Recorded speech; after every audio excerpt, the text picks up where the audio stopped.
Reversing narcissistic abuse. Reverse the narcissistic devaluation by reversing the narcissistic devaluation programming. You have value simply because you exist. I have amazing news, everybody. My borderline ex just hoovered me after 5 years. We're getting married and I couldn't be happier. I'm monkey branching and he doesn't care, she says. I say, this time it'll be different because she said so. Well, part of that is true. My borderline ex that you've heard me talk about, that I wrote a book about, who I was with 5 years ago, has in fact hoovered me, or at least she tried to. I did not expect it. I never thought this was going to happen, but it did, and I'm going to share with you the email. I'm going to read to you what she wrote to me. Now, I have to tell you, I read this, just popped up in my email. I thought for sure that I had blocked my email. So I didn't know how the hell. I think what happened, looking back on it, I think I had blocked her.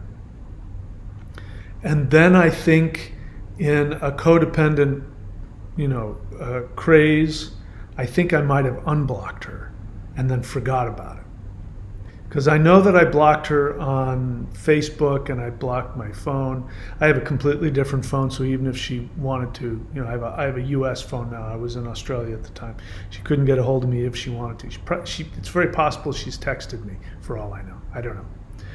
But I didn't think that she had my email. So live and learn, guys. You have got to block them every possible which way.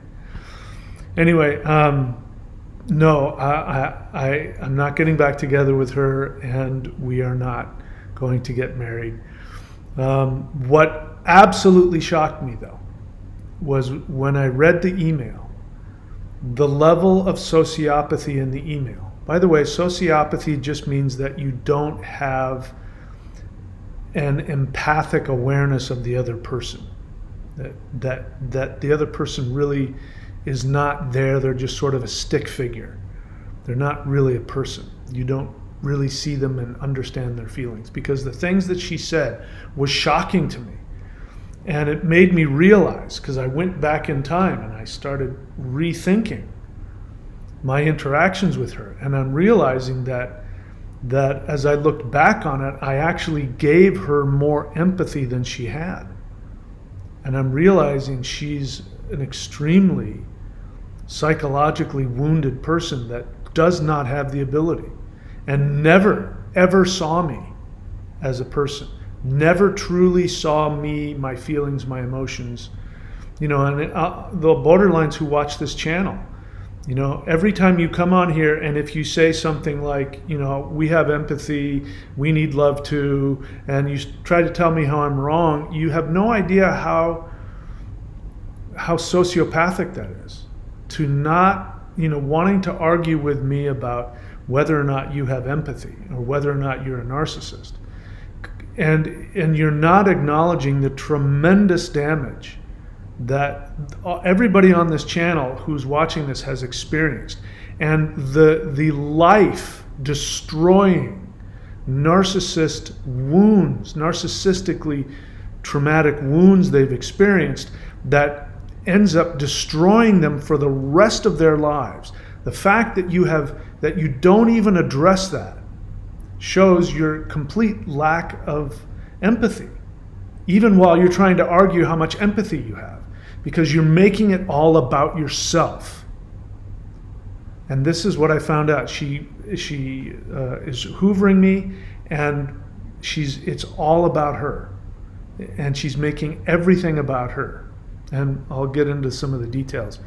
So let's get started with the email. So, by the way, it's obvious she doesn't know that I have this channel, and I would never give out her name or her photo or anything like that, because I mean what I say. I have nothing but love and compassion for her. The point of reading this to you is so that you will hear, those of you who are still struggling with trying to wake up to to understanding what has happened to you, and that these people who have this mental illness are completely incapable.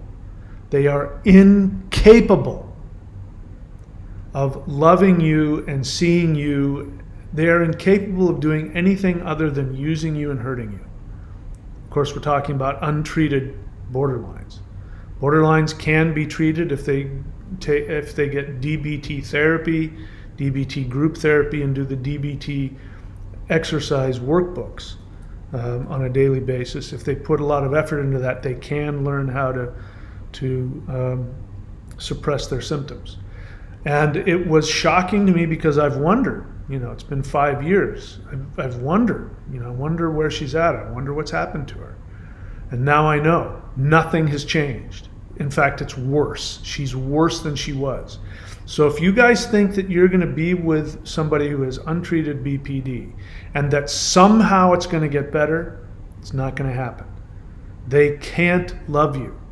You're going to hear and hear, I'm going to point it out to you, but the thing that you need to know that makes the one thing, there's so many things about BPD that make it very challenging to be in a relationship with them, but the one thing that makes it unworkable, and the only thing you need to realize, is that even though they desperately want love and they want intimacy, if you give them love and intimacy, it will create in them a response where they have to destroy you. They will become absolutely petrified that you are going to consume them and kill them.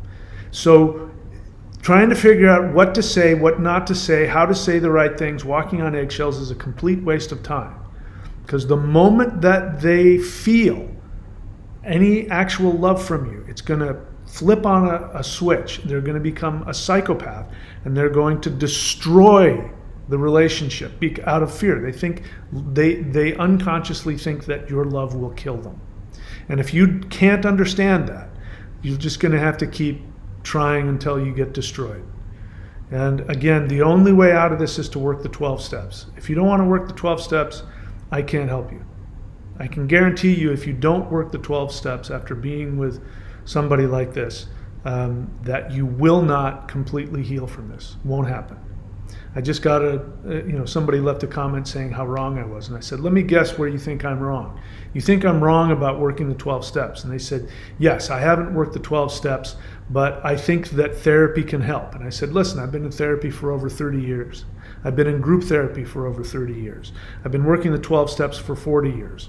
And I can tell you from personal experience that the only thing that's going to give you any healing from this kind of relationship is working the 12 steps. Until you have worked all 12 steps with a sponsor and sponsored somebody else, you can't tell me whether or not therapy works.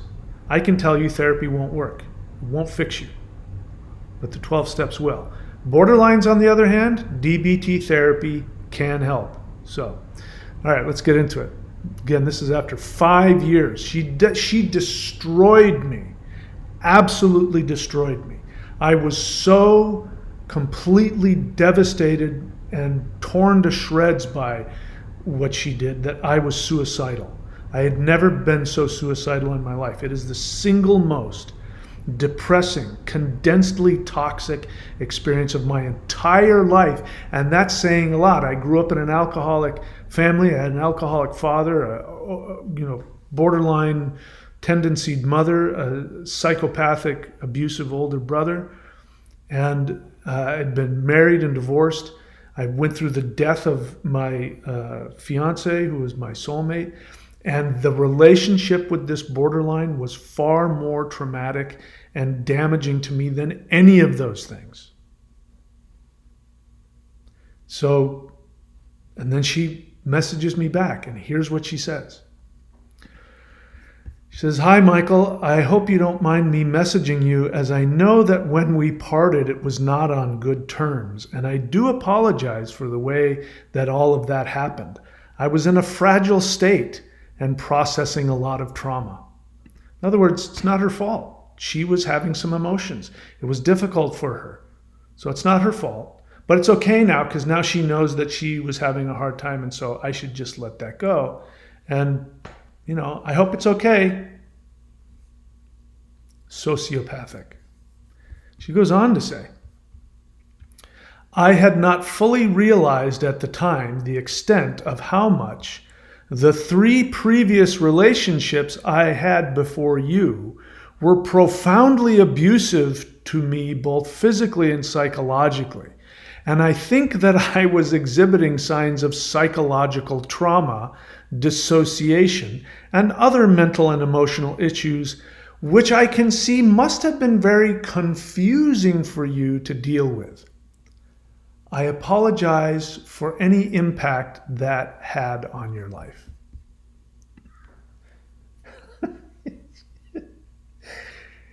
This is why, borderlines, when you come on this channel and you don't take into account the horrific amount of pain that everybody on this channel, I mean, all you have to do is look in the comments to see how horrifically damaged these people have been.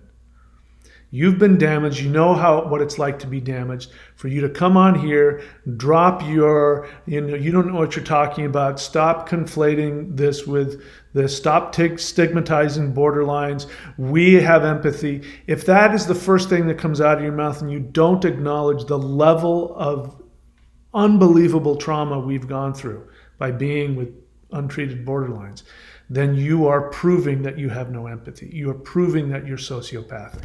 This woman, what just shocked me reading this, it was so clear that she had no awareness of what she did to me and what I lived through.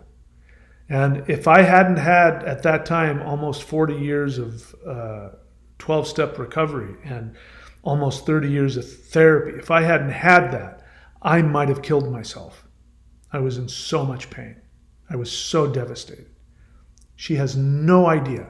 She thinks maybe it was a little confusing for you, and I can understand that might have been a problem. And, but you can't, I look at what I went through. All of the previous relationships, they were so abusive emotionally and physically, and I was traumatized, and, so you can't blame me. Anyways, hi.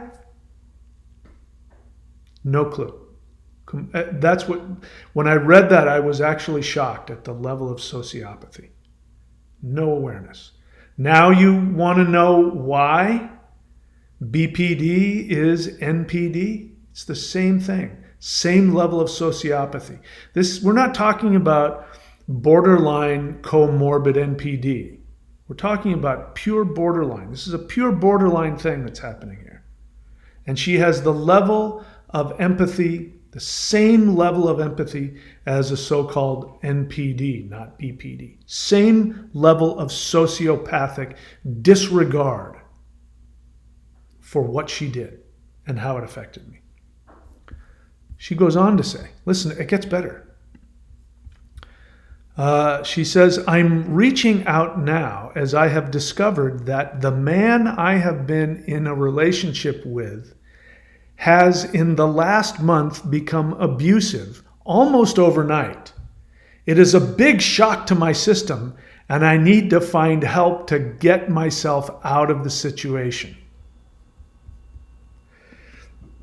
So I read that, and I think I burst out laughing when I read that, because that is exactly the same scenario that was going on when she reached out to me the first time we met. I didn't know anything about BPD. I had no idea what was going on. I took her at face value. We had met on some dating site. I can't remember what it was, at Plenty of Fish or something like that. And her response to me was, now bear in mind, I was my late 50s then, and she was in her early 30s, I think. So, it's very, very great to be that age and have somebody that young come on to you. So she reached out to me, messaged me on that dating site and said, I have very strong intuition and I know that you are the right person for me. We need to get together. Do you want to FaceTime? I was like, oh my God, she wants to FaceTime already. So we FaceTime. She was beautiful and hot. She was really intuitive. She was really smart and she communicated really well. And she absolutely made me feel like, oh my God, this is the woman for me. She heard everything I had to say about what I did. Oh, that's perfect. I'm looking for a spiritual man. You're everything I've ever wanted. Here's me, I yoga teacher, this. Oh my God, we're perfect for each other.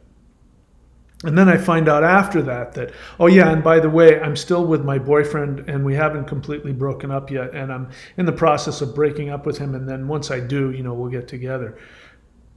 What? But I had already bitten, the hook was in. And so, she found some other place to live and then we started hooking up. And then after we started hooking up, she's like, can you drive me to my ex-boyfriend's? I have to go pick up all my stuff and move it out of there. And all the drama begins. It's the exact same situation as before.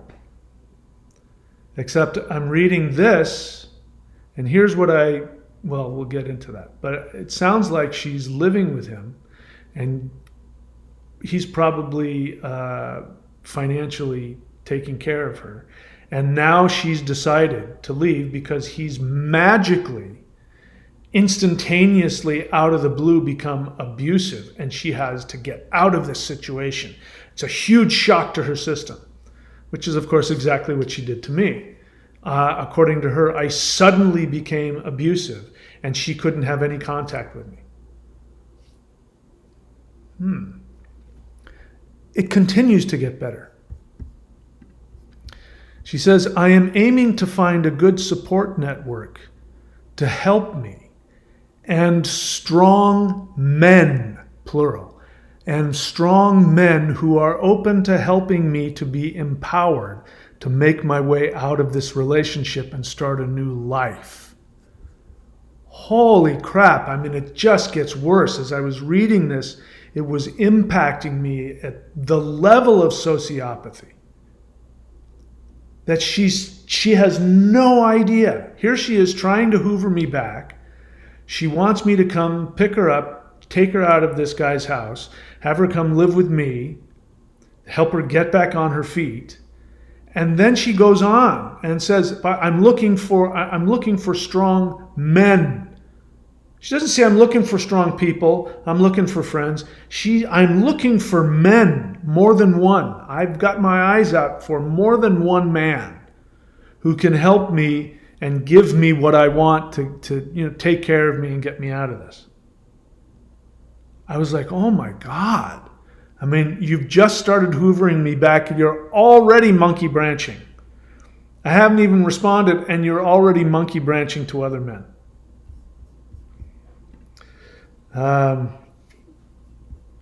So I'm aiming to find good support network to help me and strong men who are open to helping me to be empowered to make my way out of this relationship and start a new life. Listen to this. I was looking back over my life at the people I know. You stand out to me as a man who has been with me and never hurt me, but offered wisdom and was kind and also powerful in your dealings with the world. That's important. She's looking to idealize. Did you notice that?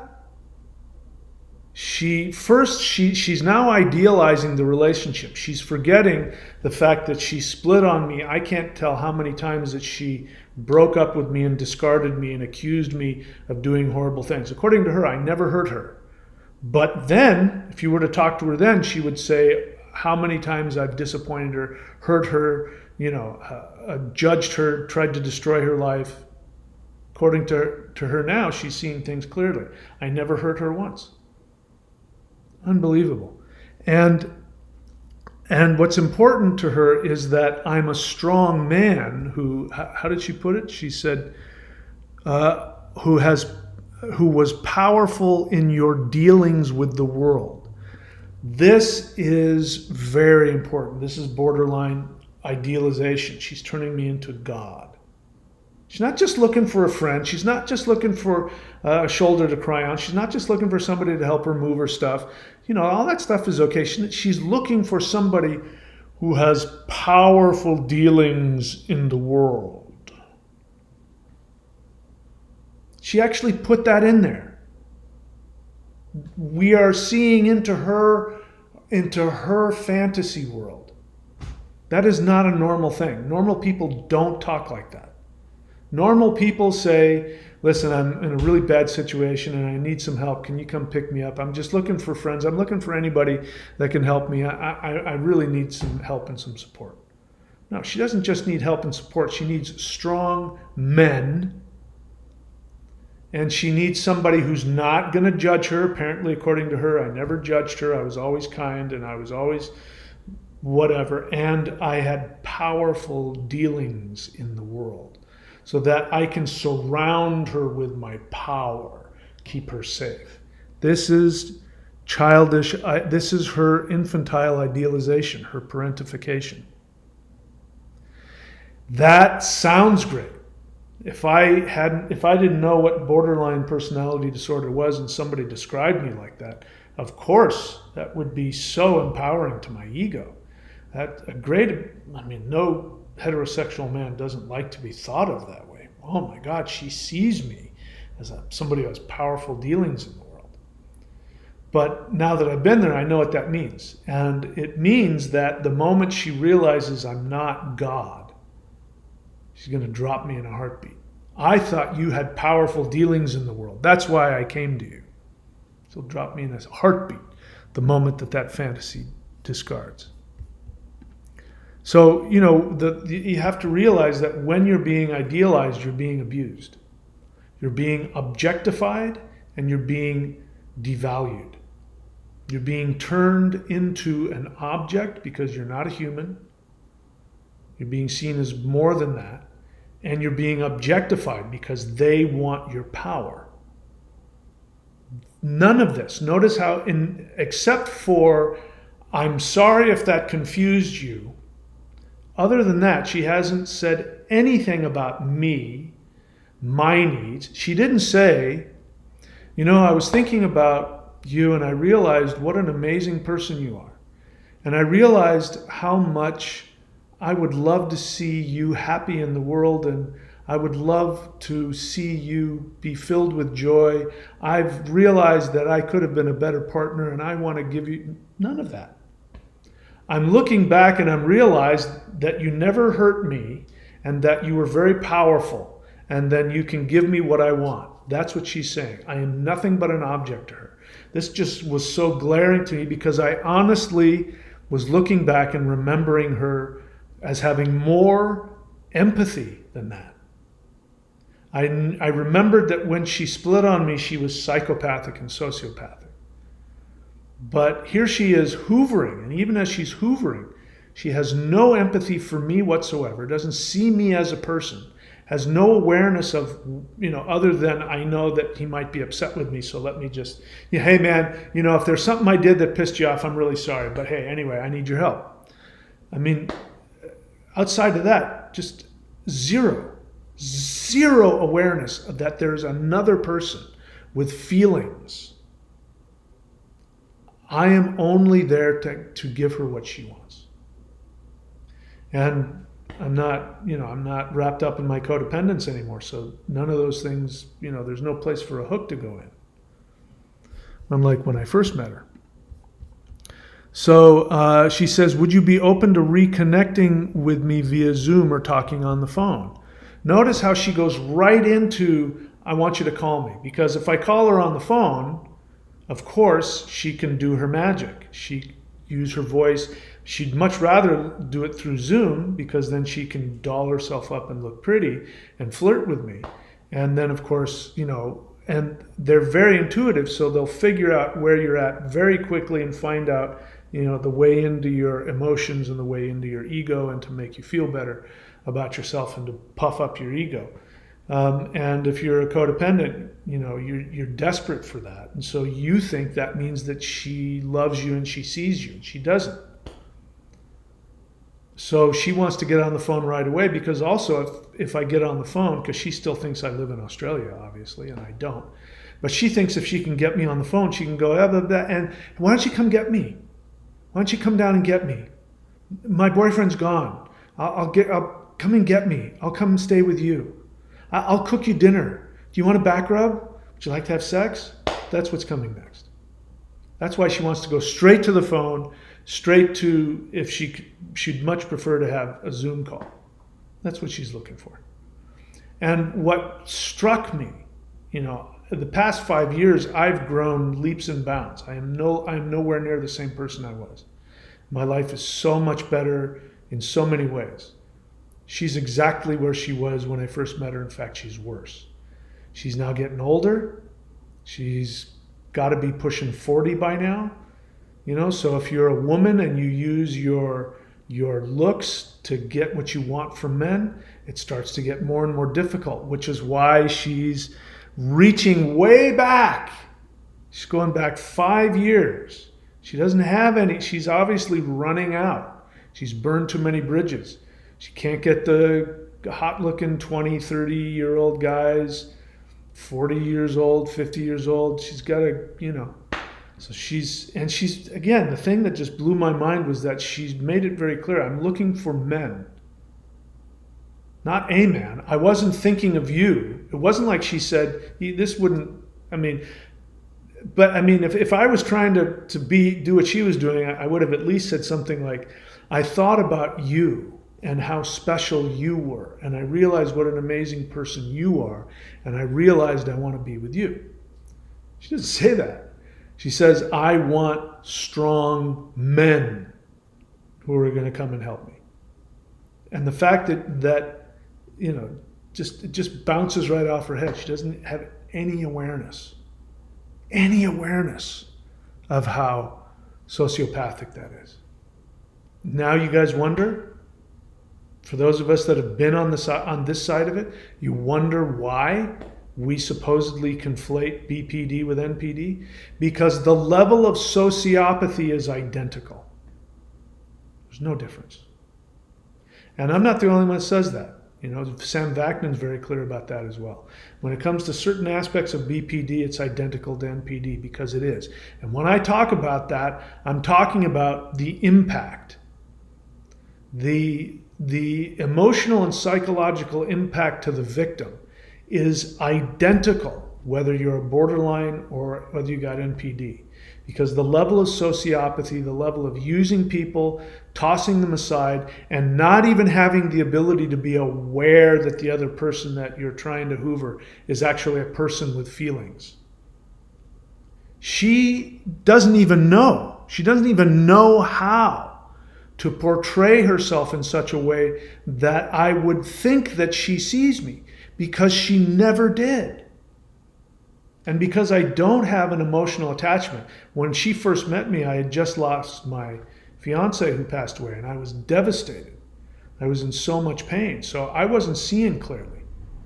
And I had also never been in a relationship with a full-blown undiagnosed borderline.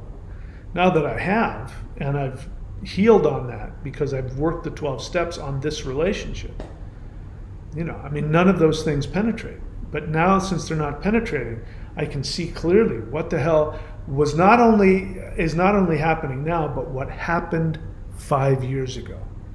What happened 5 years ago was that she was exactly as sociopathic as she is now. She never saw me.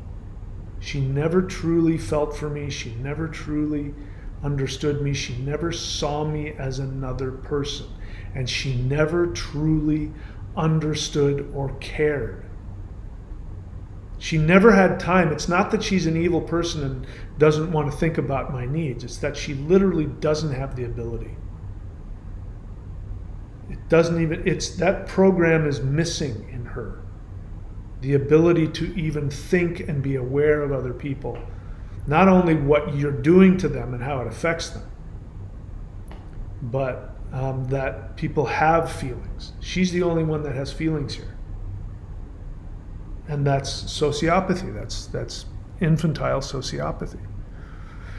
Anyway, so there it is, guys. I did, just to let you know, if you want to know, this is why working the 12 steps is great. I was impacted and I was traumatized by it. I won't lie to you. I got it and it impacted me, especially when it hit me, how badly she's objectifying me, how sociopathic she is, and how incredibly selfish she is, and that she's trying to repeat the exact same thing that happened the first time we met. And now I know she's doing the same thing to some other guy that she did to me, and she wants me to come and get her. Take her and have her live at my house. What impacted me was that it was hurtful. to hear somebody devalue me, devalue what had happened, and make it all about her.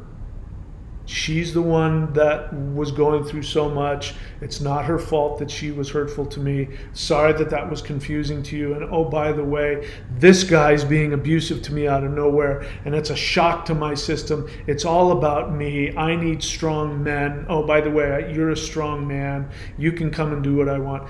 No idea how incredibly selfish and abusive that is. How devaluing that is. I'm just an object to her. And that really struck me. And I slept on it and I thought about it, and I woke up the next day and I was able to work through, I'd done the 12 steps, I've done numerous inventories on her, so I don't have any resentment. And I was able to really have compassion how sad this is for her. She's a very, very damaged child, and she must be incredibly frightened. She must be so frightened and in so much pain. And I know what she goes through. I watched her go through it, and I know, what's going to happen after this. I know where she's going after this, and I know that no matter what she does, whether she finds another strong man to come and take care of her or not, I know that she's headed for some serious pain. She's already there, and I have nothing but compassion for her.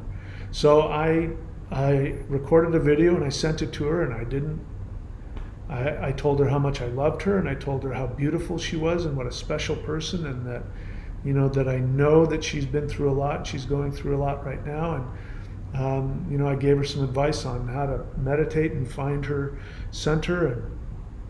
And then I lovingly suggested that she go and get herself therapy for borderline personality disorder. And unfortunately, I'm not in Australia and I can't come and get you. So I can't help you, in those specific ways. But, maybe when you've gotten yourself settled, I hope you'll come back and watch the video and think about what I said, because if you get help, you can be happy. Now, I don't have any agenda. She's not my girlfriend. I have absolutely zero interest in interacting with her. If she emails me back, I have no intention of getting connected to her emotionally in any way. More than likely, she won't, because she's a quiet borderline, and I told her to go get therapy, so she's not going to respond to that. Because I'm not driving down to pick her up and have her take her out to dinner and stay at my house. So she's not going to be back. But the point I'm trying to make is that I didn't have to attack her, and I thought about it. Last night I thought about it, and I thought, I could do this to her, I could do that to her, I could, and I thought about all that and how horrible that would be. And then by the time I woke up this morning, I realized, maybe I am in a position where I can truly give her the advice that she needs. Now, the difference between me and you is that you want your girlfriend to come and stay with you. You want to get back together with her. You want her to get in therapy while you're still, sleeping with her. I don't want anything to do with her. I honestly mean what I say. Here's my advice, and I didn't do anything. I didn't analyze any of this or tell her how sociopathic or how hurtful. I did let her know, only because I said, it sounds to me like you're doing to this guy what you did to me. And if that's the case, he probably still loves you. And so I was kind of encouraging her to stay with him and to work it out. So that's not something that you do if you're codependently attached. She's not going to. More than likely, she'll probably find somebody to pull her out of there. But maybe someday she'll remember it, because now it's twice that I've told her she has BPD. Anyway, I'm not going to waste any time worrying about it. Whether she gets help or not has nothing to do with me. My life has no connection with her anymore. So I thought I'd share that with you guys. Bottom line is, they don't change. Hoovering, when they come back, it's going to be worse. By the way, let me tell you what would have happened.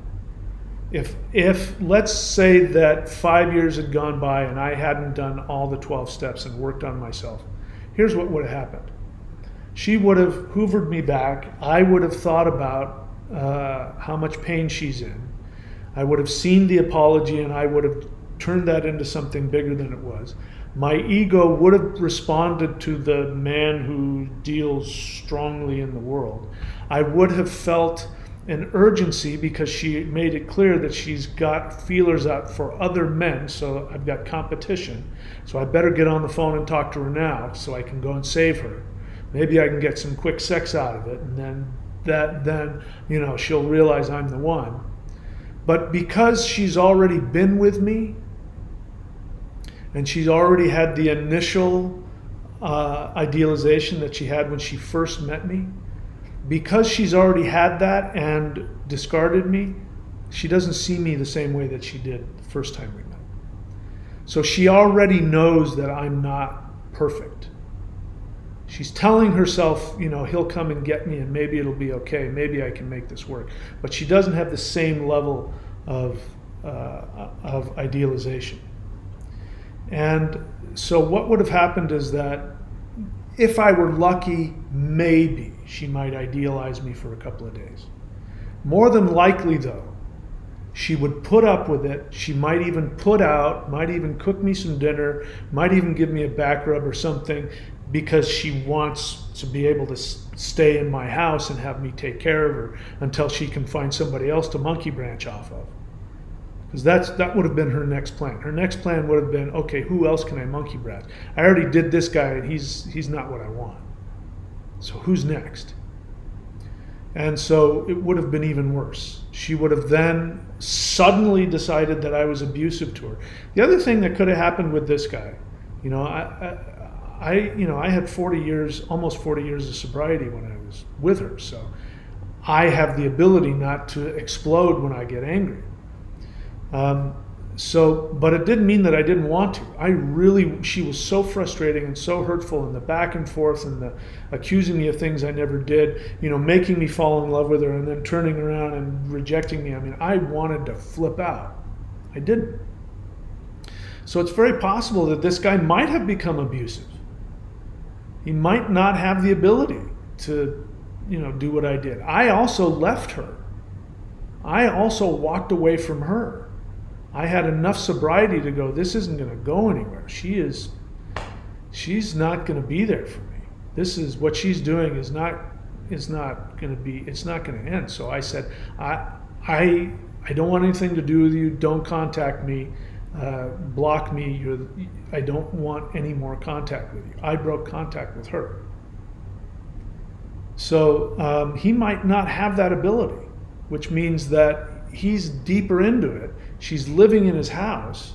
He's resentful because he's paying for her. He's hurt because she's, done all the things that she's done, and now she's splitting on him and attacking him and discarding him. And he might be angry.